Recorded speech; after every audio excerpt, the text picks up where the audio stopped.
है कि कांग्रेस शासित प्रदेशों के अंदर ओपीएस को बड़ा मुद्दा बनाया गया था, धार दी गई थी मनीष, लेकिन ये भी एक नज़र है कि ये मुद्दा अब काम नहीं कर रहा है, जनता ने बता दिया है।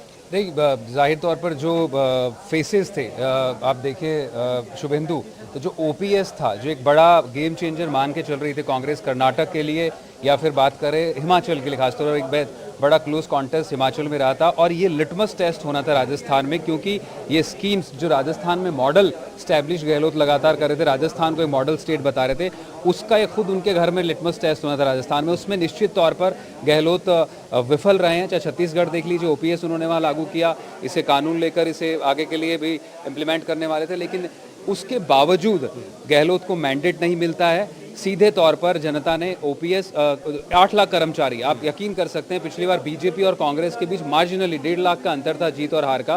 उसके जब रुझान सामने आ रहे थे तो पोस्टल बैलेट के जरिए भी कुछ ऐसा बड़ा कांग्रेस के पक्ष में नजर नहीं आया था, लेकिन अब जीत की तरफ, क्योंकि बीजेपी है, जीत पूरी तरीके से बहुमत है। लेकिन सर, मैं अविनाश जी एक रिएक्शन इस पर कि चेहरा अब कौन होगा, क्योंकि चेहरे की लड़ाई है। अभी तक तो प्रधानमंत्री के चेहरे पर चुनाव लड़ा गया, लेकिन अब तो फाइनल करना पड़ेगा।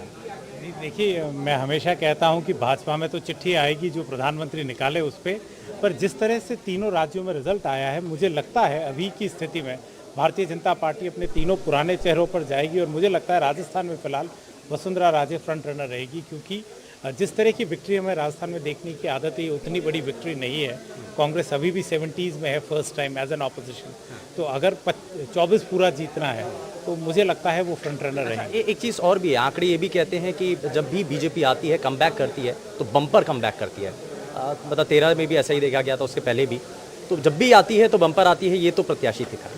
नहीं, ये बिल्कुल प्रत्याशित है, पर हमें जैसे 120 में पहली बार वसुंधरा जी आए थे, फिर 163 हुआ, तो ये आंकड़ा भी करीब करीब 120 के आसपास ही जा रहा है। तो मुझे लगता है जब तक ये आंकड़ा उस पर रहेगा तब तक वो सेफ है, और उसके आगे तो वही जो प्रधानमंत्री चाहें वही एक पर्ची भेजेंगे, और बाकी सब तो फॉर्मेलिटीज़ है, कहते रहेंगे कि ये बोर्ड बैठा है या नहीं बैठा।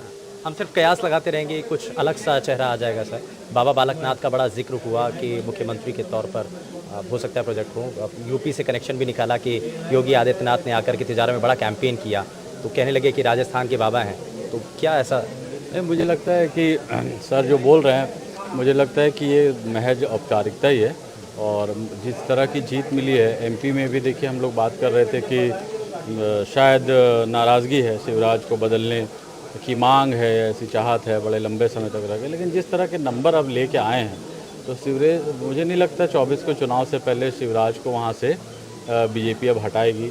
और जिस तरह की आसान जीत मिली है यहाँ भी, तो मुझे नहीं लगता है कि वसुंधरा के अलावा अभी और कोई नाम मुझे लगता है। हालांकि फिर से वो राइडर ज़रूर देना चाहूँगा। कई राज्यों में बीजेपी चौंकाती है अचानक से एक नया नाम लाके, और ये उसकी। मैं माफ़ी के साथ रुक रहा हूँ। और